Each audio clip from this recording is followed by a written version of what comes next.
México subordinado. La subordinación en la etapa neoliberal. Tercera parte. 1976 y 1982. 2 años crisis para acabar con el Estado nacionalista. Sección 9. Esta es una obra del maestro Héctor Alejandro Mora Gallardo. Durante el periodo de transición, la composición de la banca mexicana ya había sido asaltada por los de Chicago. Ubicados primeramente en la Secretaría de Hacienda, desde donde, con programas y proyectos diseñados bajo parámetros economicistas, fueron preparando las condiciones para que la MEX economía se pusiera a tono con la nueva onda del mercado monetario y otorgase facilidades para el saqueo del país. Un saqueo normalizado por las instituciones financieras que imponen un orden abierto a la penetración de capital foráneo supuestamente financiero. Adviértase ya desde el sexenio de José López Portillo la presencia de un agente extranjero liderando la administración monetaria. Toda la estructura del Banco de México permitió el maridaje con los banqueros. Miguel Mancera Aguayo, Leopoldo Solís, Alfredo Phillips Olmedo, Carlos Basdrech eran capitaneados por el economista español Rafael Izquierdo, asesor económico presidencial y centro de todas las decisiones que sacrificaron los intereses y demandas populares más indispensables. Sí, esto ocurría todavía dentro de la administración de José López Portillo. Como quedó constatado, el entonces director del Banco de México, Mancera Aguayo, estaba en contra de la nacionalización, por lo que fue marginado de la cúpula gubernante cuando se decidió tomar la drástica medida. Los Chicago Boys aplicaban ya las típicas medidas econométricas en procura de una estabilidad macroeconómica, con cifras que reflejan una economía controlada, pero al costo de sacrificar la auténtica economía reflejada en las condiciones de vida de las mayorías, procediendo a imponer los formularios fondomonetaristas que le costarían al país, después de la debacle del 82, un sexenio de nulo crecimiento. Habiendo sido el caso de que recién en agosto del 82 el gobierno de López Portillo había establecido un nuevo convenio con el Fondo Monetario Internacional por el que reforzaba la implementación de medidas de choque, como las ya recetadas a partir de 1977, detectándose de inmediato la afectación a la economía popular, cayendo el salario mínimo ante el incremento desmedido de los precios de la canasta básica, a grado tal de que desde el acuerdo firmado en 1976 se propusieron con suma rigidez las cláusulas de desempeño que controlaban las actividades productivas, imponiendo medidas antiinflacionarias sin que disminuyese el desempleo, sino que por el contrario se propició un deterioro de la economía prolongado, aunque controlado. Cuando el sector privado venía adquiriendo mayor fuerza y el gobierno perdiéndola, la nacionalización de la banca no podía por sí sola remediar la situación, pintando el 83-84 para verse afectados por una profunda recesión. Las difíciles condiciones del entorno nacional y la recesión acaecida en los Estados Unidos le sirven al Fondo Monetario Internacional para incrementar su injerencia, aflojando el Estado mexicano el manejo soberano de la economía nacional. Ante perspectivas de profunda recesión, la firma del convenio impediría que el gobierno manejara con autonomía la política económica. La petrolización y el endeudamiento masivo se realizan acorde con el programa delineado por el fondo. Así fue detectado desde aquel momento. Todo hace pensar que el convenio pactado con el Fondo Monetario Internacional en 1976 así lo especifica: depender exclusivamente del petróleo y de la deuda. Esto es, exponernos y dejarnos en manos de los organismos transnacionales. En los últimos 5 años, el país ha venido funcionando como una pieza de engranaje del sistema financiero internacional, aceptando el papel que se nos asigna.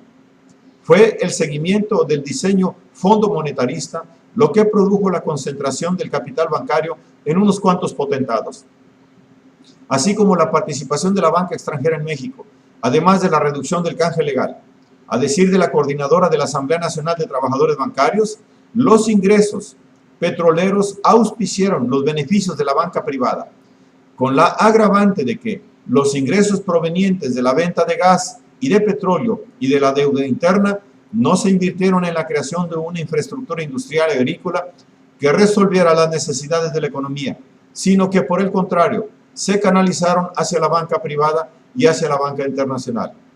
Esto no es sino una concentración de capital en el sector capitalista por antonomasia y de un capitalismo ya degenerado en agio de la plutocracia, así como tributo y saqueo efectuado a favor del capital metropolitano.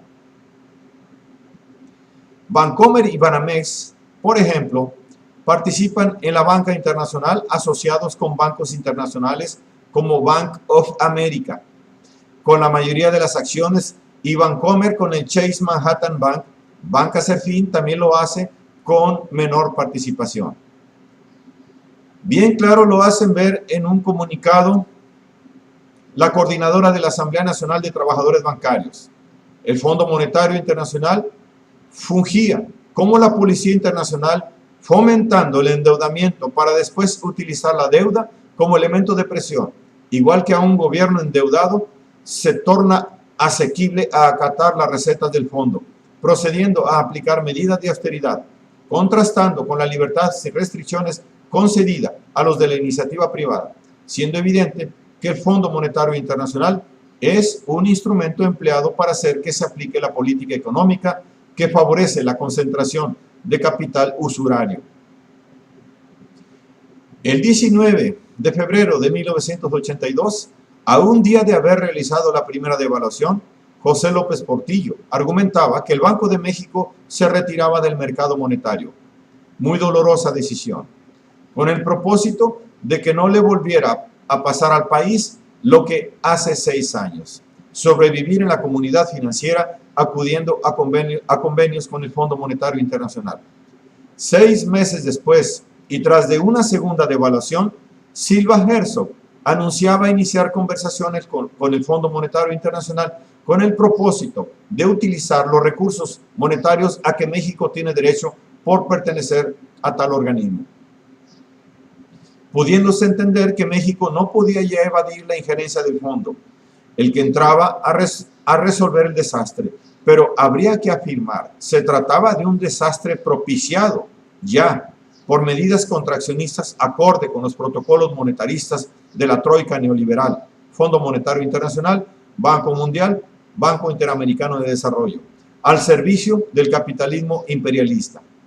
Siendo cierto que el diseño de la política económica concertada incitaba a aumentar la producción petrolera y a realizar esto acudiendo al crédito externo, el que provenía de tales organismos y de prominentes bancos privados del Círculo Dorado, Wall Street, The City, Suiza.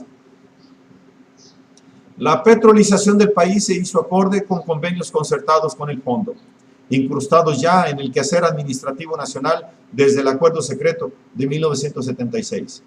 El típico ejemplo, país con su economía en dificultades, recurre al fondo para aplicar sus recetas inducidas, requiriendo posteriormente de ser rescatado por los mismos que al hoyo le hicieron caer.